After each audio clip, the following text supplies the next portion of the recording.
Hey there, welcome to the channel. So today I thought I'd make an easy gluten-free cookie recipe. It only takes about 5 minutes of preparation, about 15 minutes to bake, so you should have cookies ready to eat in about 20 or 30 minutes. Today I'm going to make some gluten-free coconut flour cookies. I'm Jamie with SavorySaver. I share gluten-free recipes, tips, tricks, and resources to make your gluten-free lifestyle easier. So please consider hitting subscribe and let's get to baking. So to make our cookies, you want a cookie sheet that's either non-stick or covered in parchment paper so nothing sticks. I'm gonna put that off to the side. Next, you wanna preheat the oven to 350 degrees Fahrenheit. That way there, it's ready to go when we are. We're gonna add everything to a bowl and mix it up. So that's great on starting a recipe where everything goes into a bowl and there's not many steps. So I'm gonna start with 2/3 of a cup of coconut flour.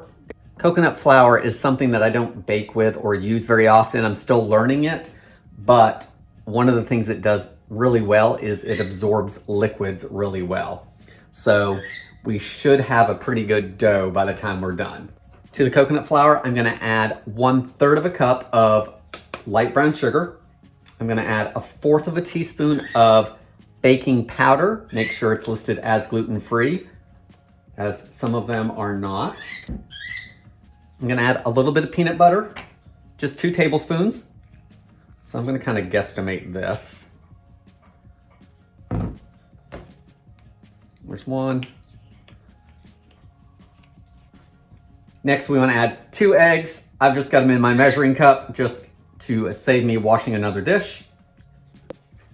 Next, you want to add 4.5 tablespoons of melted coconut oil.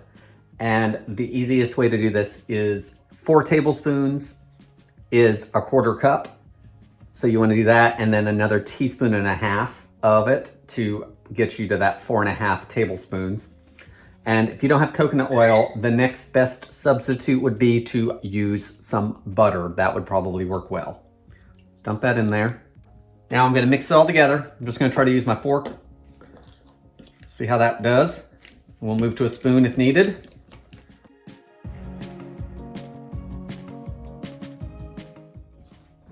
Take my spatula.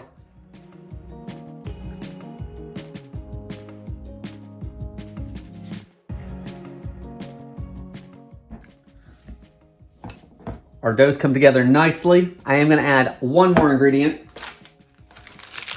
I'm gonna add a couple tablespoons of chocolate chips. This is optional. I'm using the mini chips today, but the regular ones would work.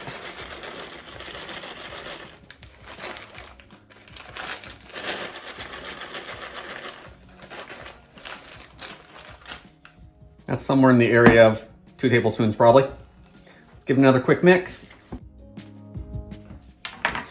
We should get 10 to 12 cookies out of this. I'm gonna use this cookie scoop and see what I get out of it. This is about 1.5 tablespoons size-wise. Got my pan ready.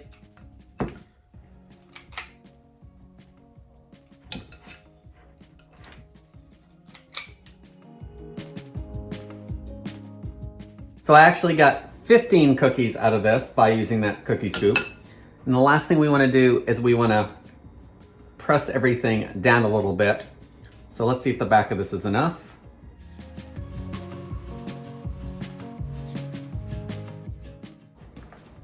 All right, everything's pressed down. I'm just pushing everything together since I didn't roll it into balls.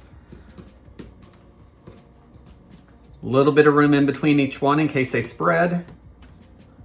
Time to bake them. 12 to 14 minutes until they're lightly golden brown. We're gonna let them cool for 10 minutes, and then we're gonna cool them completely and give them a try. Our gluten-free coconut flour cookies are out of the oven. They are lightly golden around the edges. They did not spread hardly at all. Now we're gonna leave them for 10 minutes before moving them to a wire rack. There'll be some carryover cooking time, and they are a little soft, it looks like in the middle. So I think after that 10 minutes, we're gonna be good to move them to a cooling rack and give them a taste. So here are our finished cookies. Got one here. Golden on the bottom, chocolate chips all through it. They didn't spread out much. They are baked through. They were a little soft when they first came out, but they firmed up while they were sitting on the pan cooling. I've transferred them to the rack. There's the inside. Decent cookie crumb to it. Let's give it a taste. So these are a slight coconut taste. I can't really taste the peanut butter in them. So I kind of like that because I think the peanut butter gave it some body without adding a ton of flavor to it. They are coconut flour, so they are not as moist and as chewy as other gluten-free cookies or regular cookies would be. They're denser, of course, but overall, for a gluten-free cookie, it's a good cookie. It's got some flavor to it. Super easy to make if you have the ingredients on hand. Not super messy. Didn't, make a whole lot of dishes with it. Everything went into the same bowl and all got mixed at the same time, which is a really good deal when you're baking cookies. Gluten-free coconut flour cookies, guys. What do you think? Leave me any comments below. I want to thank you so much as always for watching, and I hope to see you on the next video.